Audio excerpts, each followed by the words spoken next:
Hello friends, आप सभी का स्वागत है हमारे यूट्यूब चैनल न्यू इंडिया विवेक न्योल पर। हम कक्षा 12 के एक्सरसाइज 15 रैखिक प्रोग्रामिंग पढ़ रहे थे। उसमें हम अपरिबद्ध हल क्षेत्र के सवालों को कर रहे थे। आज एक और इम्पोर्टेंट सवाल अपरिबद्ध क्षेत्र का हम लेकर आए हैं। ये भी परीक्षा की दृष्टि से काफ़ी इम्पोर्टेंट है। सवाल को शुरू करते हैं। लिखा ए समीका x+3y greater than equal to 3 को रैखिक रूप में लिखने पर। तो रैखिक रूप में लिखा तो क्या हो, x+3y इक्वल 3। बॉक्स बनाएंगे,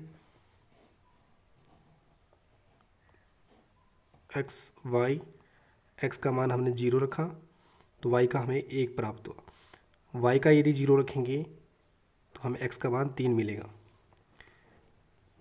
असमीका में बिंदु 0 0 रखने पर,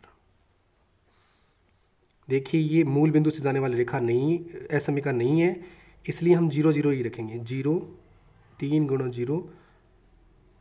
अब ये कह रहा है कि 0 बड़ा होता है 3 से, असत्य असत्य। अतः हल क्षेत्र मूल बिंदु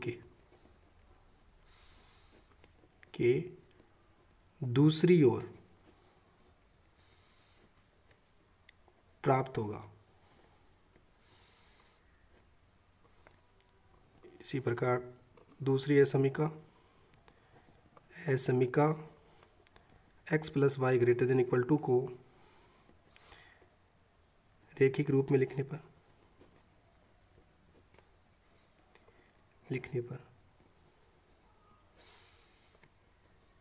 क्या हो, x+y equal to 2।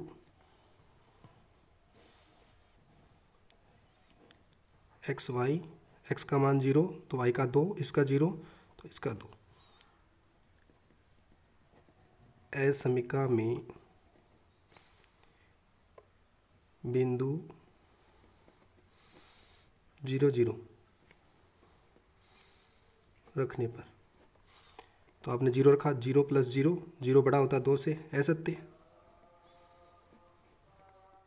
असमीका x+y greater than equal to 2 को रैखिक रूप में लिखने पर, तो x+y बराबर 2 हो जाएगा। असमीका में बिंदु 0 0 रखने पर x+0 greater than equal to 2, 0 बड़ा होता है 2 से, असत्य। अतः हल क्षेत्र मूल बिंदु की ओर प्राप्त होगा।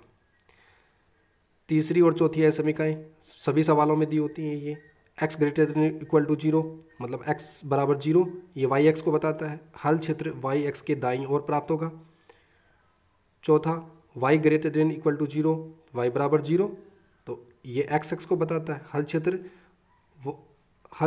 x के ऊपर की ओर प्राप्त होगा।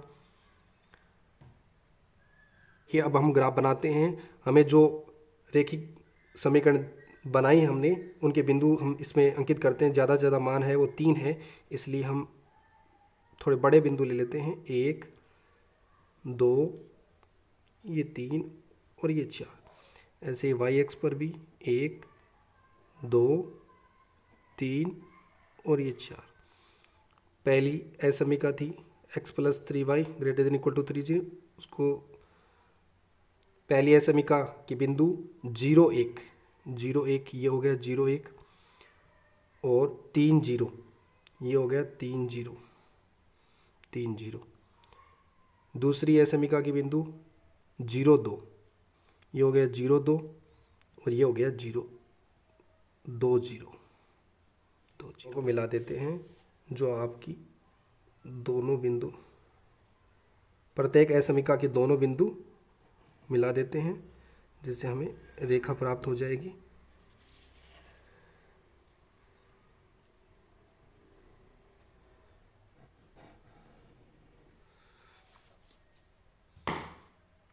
इनके नाम लिख देते हैं। x+y बराबर 2 है ये, और ये है x+3y greater than equal to 3, x+3y बराबर 3।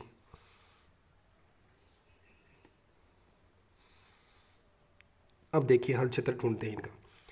इसका हल क्षेत्र मूल बिंदु की दूसरी ओर, इसका भी दूसरी ओर। इसका मतलब ये नहीं हो सकता, ये भी नहीं हो सकता क्योंकि इसका तो कैसा हल क्षेत्र प्राप्त हुआ है, अपरिबद्ध हल क्षेत्र।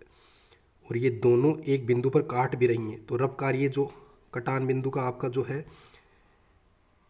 x प्लस 3y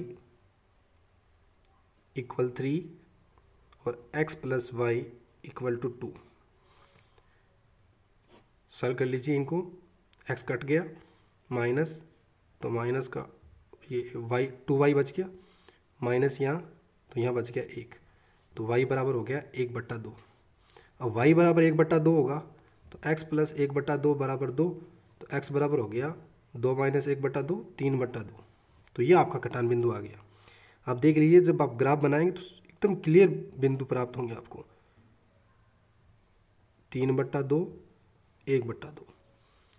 अब हम इनके एक बात आप यहाँ ध्यान दें, जब सभी विवरोधों के एक जैसे चिन्ह हों तो हमेशा हल क्षेत्र अपरिबद्ध आएगा। नोट कर लें इसको, जब सभी विवरोधों के चिन्ह एक तरफ हों तब हल क्षेत्र निश्चित रूप से अपरिबद्ध आएगा। ये पक्का है। अपरिबद्ध अन्य में भी आ सकता है, लेकिन जब चिन्ह एक तरफ होंगे तब तो निश्चित ही अपरिबद्ध आएगा। ज़्यादातर सवाल आपको ऐसे ही मिलेंगे।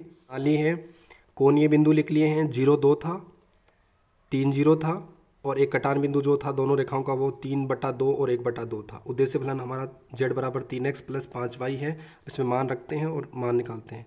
तो z बराबर 3 गुणा 0 प्लस 5 गुणा 2 तो 10 आया। z बराबर 3 गुणा 3 प्लस 5 गुणा 0, यहाँ से 9 आया। z बराबर 3 गुणा 3/2 प्लस 5 गुणा 1/2, तो 3 गुणा 3/2 9/2 और 5/2, 9 और 5 14 बट्टे में 2 तो 7 आया। तो न्यूनतम मान कौन सा हुआ, 7। अब हम उद्देश्य फलन की जांच करेंगे। हल क्षेत्र अपरिबद्ध प्राप्त हुआ, अतः उद्देश्य फलन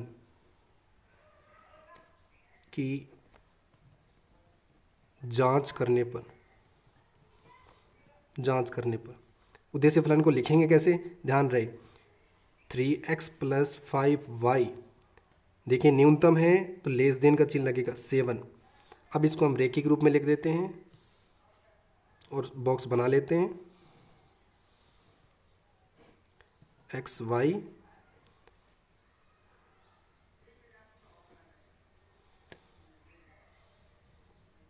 ये आपका हो गया, को रेखिक रूप में लिखने पर तो 3x प्लस 5y बराबर 7 हुआ। तो अब जब x का मान आप 0 रखेंगे तो y का मान कितना होगा, 7/5। और जब आप y का मान 0 रखेंगे तो ये 7/3। तो 0 7/5 और 7/3 और 0। तो हम ग्राफ में इन बिंदु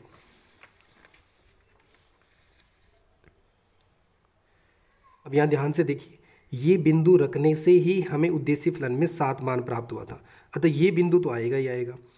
अब एक है 7/5 और एक है 7/3। 7/5 इधर की तरफ और 7/3। 7/3 मतलब 2 से बड़ा, 2 से बड़ा मतलब 2.33, तो यहाँ के लगभग होगा। और 7/5 मतलब 1.4, तो लगभग यहाँ होगा। तो ये सीधे मिलेंगे और इस बिंदु से होके जाएंगे, क्योंकि 7 तो यही रखने पर आया था। डॉटेड उद्देश्य फलन का ग्राफ हमेशा डॉटेड बनेगा, क्योंकि उसमें बराबर का चिन्ह नहीं लगाते। हम रेखिक समीकरण के रूप में लिखने के लिए बराबर का चिन्ह यूज़ करते हैं। उद्देश्य फलन का ग्राफ हमेशा डॉटेड ही बनेगा। अब देखिए, जो आपका उद्देश्य फलन है वो है 5x plus 3y less than 7। जब आप इसमें 0 0 रखेंगे तो आप देखिए 5 गुणा 0 प्लस 3 गुणा 0 लेस देन 7। 0 छोटा होता है 7 से, मतलब सत्य है। 0 छोटा होता है 7 से, सत्य। सत्य है, इसका मतलब हल क्षेत्र किधर आएगा, मूल बिंदु की ओर। हल क्षेत्र मूल बिंदु क्या आएगा, मतलब उद्देश्य फलन के सारे हल क्षेत्र। और यहाँ डॉटेड है, इसका मतलब इस बिंदु पर तो हल है नहीं, इसके इधर इधर है, इसके इधर है, इसका मतलब इस अपरिबद्ध हल क्षेत्र में कोई भी उभयनिष्ठ बिंदु नहीं है।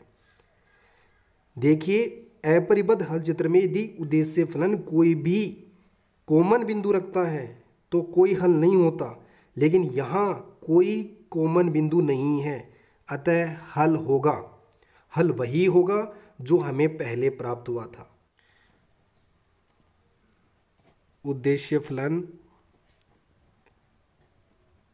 अपरिबद्ध हल क्षेत्र में कोई उभयनिष्ठ बिंदु नहीं रखता, अतः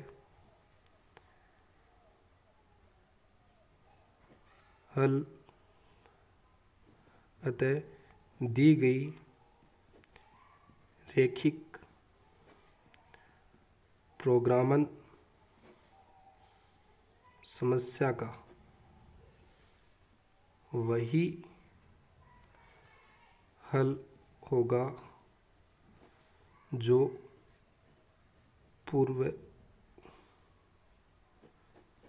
पहले प्राप्त हुआ।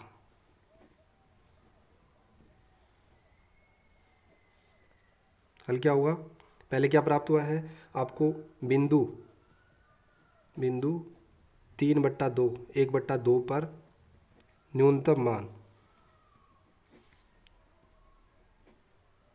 7 इकाई प्राप्त हुआ। यहाँ बिंदु 0 0 रख देते हैं तो 3 × 0 + 5 × 0 <7। 0 छोटा होता 7 से, सत्य। अतः हल क्षेत्र मूल बिंदु की ओर। हमने उधर पहले जान लिया है। कई बार क्या होगा कि दो जब आप रेखाएं बना लोगे तो एक का हल इधर आएगा जबकि एक का हल इधर आएगा, तो इन दोनों में कोई भी रेखा कॉमन बिंदु नहीं रखती, अतः इसका कोई हल नहीं होगा। ऐसे भी बहुत सारे सवाल हैं आपके यहाँ जिनमें दोनों का हल अलग अलग है, कोई कॉमन हल नहीं है, तो उनका तो पहले आपको जांच करने की भी जरूरत नहीं है, उनका कोई हल नहीं होगा। तो ये आपकी बड़ी से बड़ी समस्याएं थी। अपरिबद्ध की 2 प्रकार की समस्याएं, दोनों का समाधान ध्यान रहे। अधिकतम जब आपसे पूछे तो ये जिसका मुंह है वो आपका उद्देश्य फलन की तरफ हो जाना चाहिए, या आप ट्रिक से याद रख सकते हैं। न्यूनतम तो न्यूनतम होगा उद्देश्य फलन, अधिकतम तो उद्देश्य फलन अधिकतम होगा। उद्देश्य फलन का ग्राफ हमेशा डॉटेड लाइन से बनेगा, ध्यान रहे डॉटेड लाइन से बनेगा, इसलिए जहां कटान बिंदु से जा रही है वो बिंदु उसमें शामिल नहीं होता। आपकी जो ये 15.1 है उसकी सभी समस्याओं को अब आप हल कर सकते हैं। प्लीज़ चैनल को सब्सक्राइब जरूर करें।